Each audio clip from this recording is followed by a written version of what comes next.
안녕하세요. 볼수록 가관, 가디언 관세사입니다. 오늘의 주제는 지난번에 말씀드린 대로 컨테이너에 대해 알아보겠습니다. 컨테이너는 말 그대로 물건을 담을 수 있는 용기를 말합니다. 그런데 컨테이너라고 하면 화물을 옮길 때 사용되는 카고 컨테이너를 말한다는 것을 잘 알고 계시죠?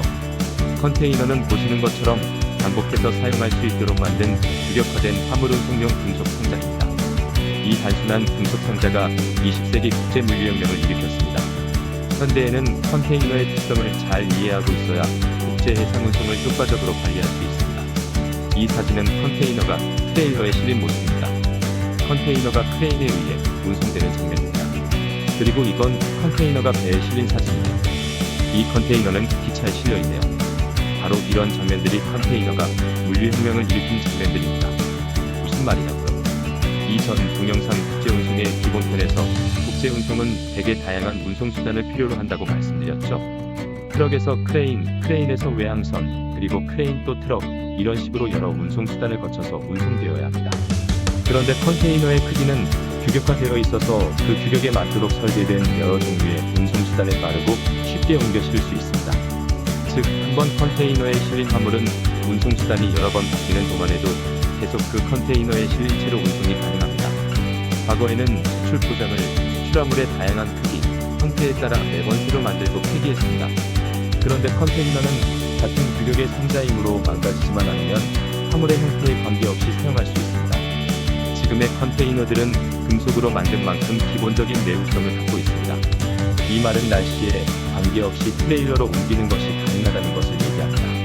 외항선사들은 이렇게 환적이 편리하고 악천 후에도 작업을 할 수 있는 컨테이너를 활용해서 컨테이너선 정비 노선을 만들었습니다.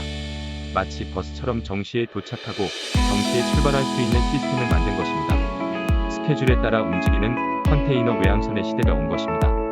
수출자가 외국으로 화물을 보내기 위해 포워더에게 부킹을 요청하면 그 포워더는 컨테이너선의 출항 스케줄을 확인하고 이를 수출자에게 알려줄 것입니다.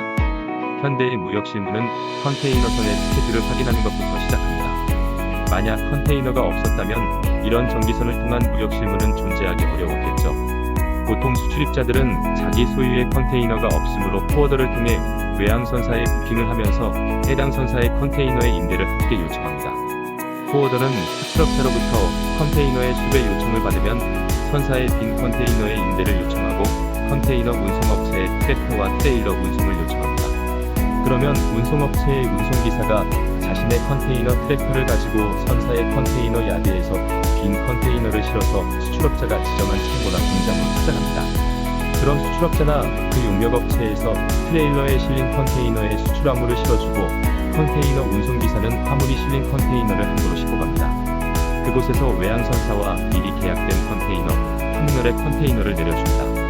그 후 터미널의 하역업자는 부킹된 컨테이너선의 출항 스케줄에 맞추어 컨테이너를 크레인 등으로 컨테이너선에 선적합니다. 컨테이너선이 수입국에 도착하면 다시 하역업자를 통해 크레인 등으로 컨테이너를 내립니다.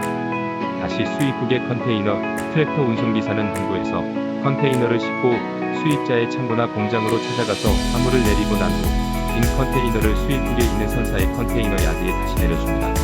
그럼 빈 컨테이너는 다시 그곳에서 다음 부킹을 기다리고 있겠죠.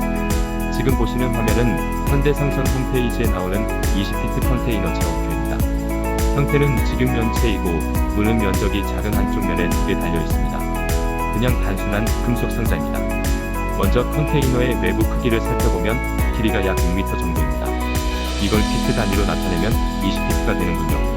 그래서 20피트 컨테이너라고 부릅니다. 보통 컨테이너선의 규모를 나타낼 때 TEU라는 단위를 쓰는데 만 TEU급 배라고 하면 20피트 컨테이너 만 개를 실을 수 있는 공간이 있다는 뜻입니다.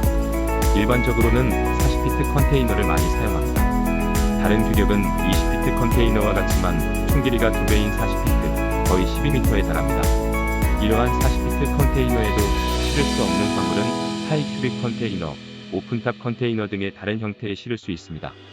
컨테이너 종류에 대해서는 다른 동영상을 통해 말씀드려야 할 것 같습니다. 그럼 실제로 수출입 화물이 실리는 컨테이너 내부 공간의 크기를 한번 살펴볼까요? 다시 한번 컨테이너 제원표를 보시죠. 컨테이너 내부 치수 기준으로 폭과 높이가 대략 2.3m 정도입니다. 꽤 크죠? 그럼 내부 공간의 크기는 약 33.2큐빅미터 정도입니다. 40피트 컨테이너는 67.6큐빅미터로 20피트 컨테이너의 2배를 약간 넘습니다. 그런데 20피트 컨테이너의 내부 공간은 33.2큐빅미터라고 하면 실감이 잘 가지 않는 분들도 계실 겁니다. 요즘은 컨테이너로 집을 짓는 경우도 많으니까 약 4평짜리 방 하나보다 큰 크기라고 생각하시면 되겠습니다. 그럼 이런 의문이 생길 수 있겠네요. 우리 화물은 라면 박스 서너 개 정도밖에 안 되는데 이걸 수출하려면 컨테이너 한 대를 통째로 빌려야 하나? 가장 작은 단위인 20피트 컨테이너도 작지 않은 크기이다 보니 소형 화물을 경제적으로 운송하는 데에는 한계가 있었습니다. 이런 비효율을 해결해주는 사업자가 다시 나타났으니 이들이 바로 콘솔업체 또는 화물원 제업자들입니다.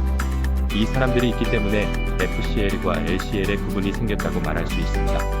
그럼 콘솔업체란 무엇이고 FCL과 LCL은 어떤 의미인지에 대해서는 다음 시간에 설명드리겠습니다. 끝까지 시청해주셔서 감사합니다. 약간 부끄럽지만 구독과 좋아요는 저희들에게 힘이 됩니다. 하하.